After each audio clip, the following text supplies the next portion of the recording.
मानना पड़ता है कि वैदिक सनातन धर्म का मूल आधार ध्यान है। उस ध्यान को अंतर्राष्ट्रीय मान्यता मिली। विश्व में ध्यान की महत्ता, इसकी जागरूकता हेतु इस आप प्रस्ताव के लिए भारत सरकार की बधाई के पात्र हैं, जो भारतीय संस्कृति को विश्व में फैलाने का या पुनर्स्थापित करने का काम किया है। आप लोग को मालूम ही होगा कि 21 जून को अंतर्राष्ट्रीय योग दिवस मनाया जाता है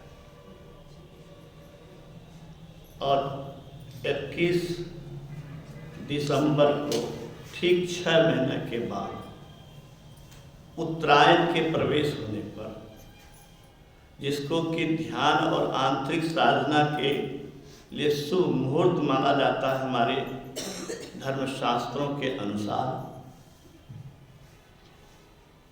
हम लोग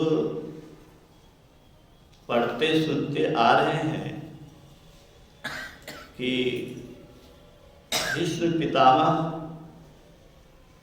उत्तरायण की प्रतीक्षा किए और मृत्युशैया पर पड़े रहे,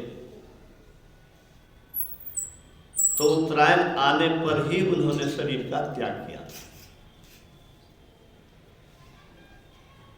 गुरु महाराज ने भी उत्तरायण में ही शरीर त्याग किया और सिरधर बाबा ने भी उत्तरायण आने पर ही शरीर का त्याग किया था।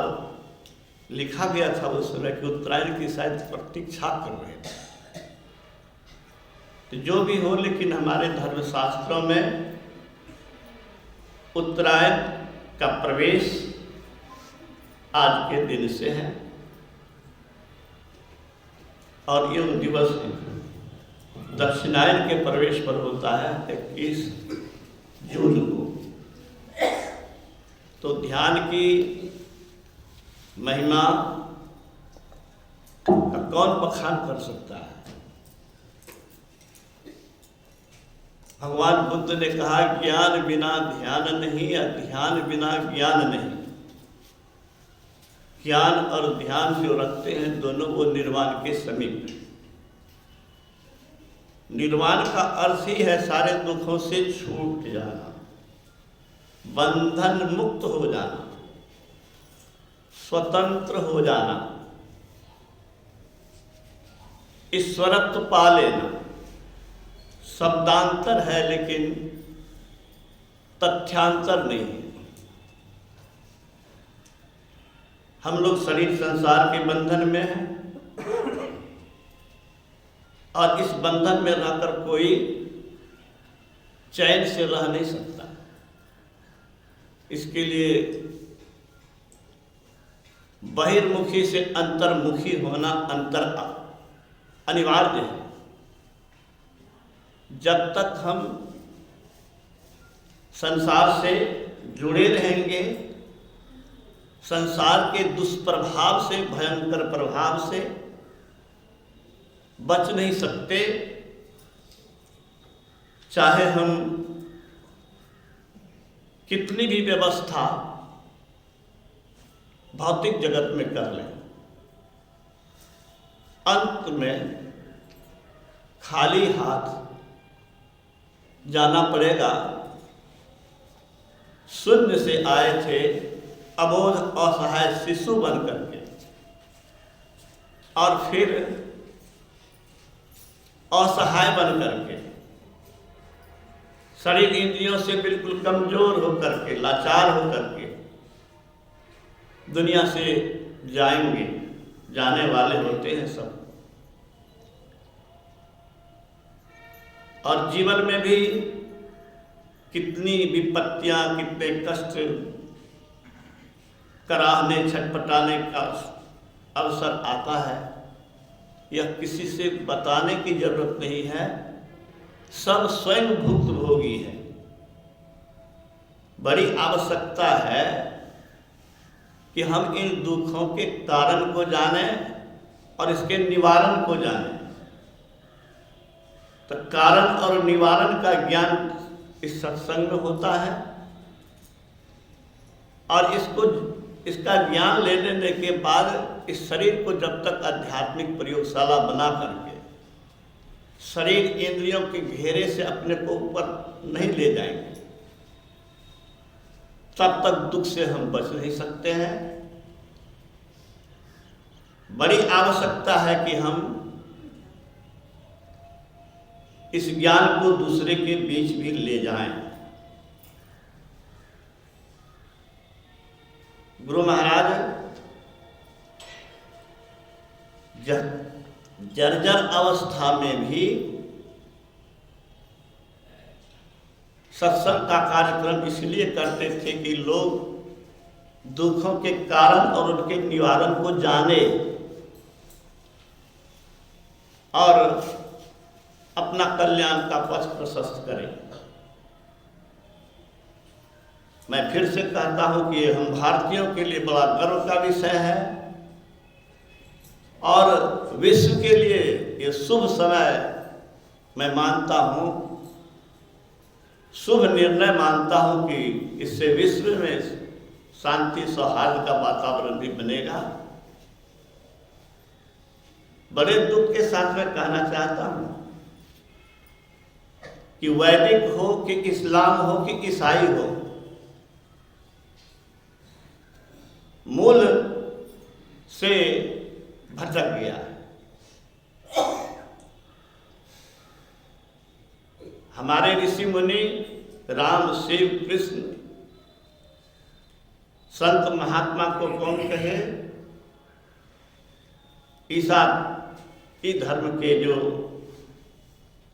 सर्वश्रेष्ठ पूज्य विभूति माने जाते हैं, उन्होंने स्वयं दृष्टि, योग, प्रकाश, अंतः प्रकाश पाने की विधि और उसकी महत्ता बताई है। अंग्रेजी में जो कुछ है उसको मैं हिंदी में बोलता हूं कि यदि तेरी दोनों आंखें एक हो जाए तो तुम्हारा शरीर उजाला हो जाएगा। यही तो हमारा दृष्टि योग है।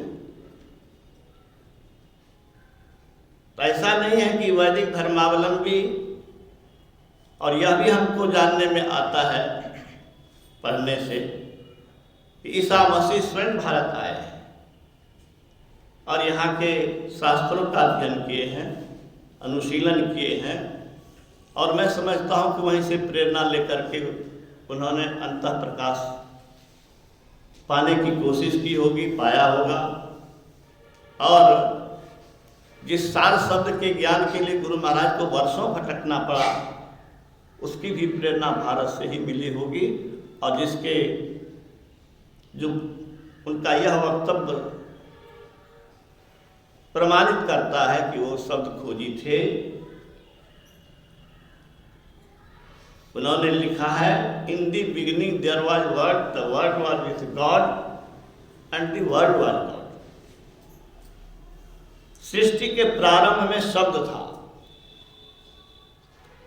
शब्द ईश्वर के साथ था और शब्द ईश्वर था। और मैं आप लोगों को बताऊं कि मैंने कुरान पढ़ा है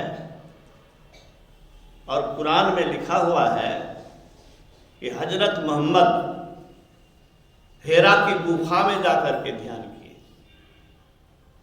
मैं समझता हूं कि मैं कई मुसलमान भाइयों से पूछता हूं तो वो हेरा की गुफा और ध्यान की बात जानते भी नहीं है। कहा कि कहाँ जानते हैं, कहाँ कोई बताया है। इसीलिए मैं कहा कि मूल से भटक गया। बाहरी पाखंड बहुत है। हम लोग के यहाँ भी तीर्थ में, मंदिरों में बाह्य पूजा, बाह्य आडंबर कितना पाखंड का रूप ले लिया है और ये ध्यान एक तरह से गौण हो गया है। इसीलिए मैंने कहा कि बहुत दुखद स्थिति है। तो हेरा की गुफा में उसने ध्यान जो किया सो क्या पाया वह भी बताते हैं।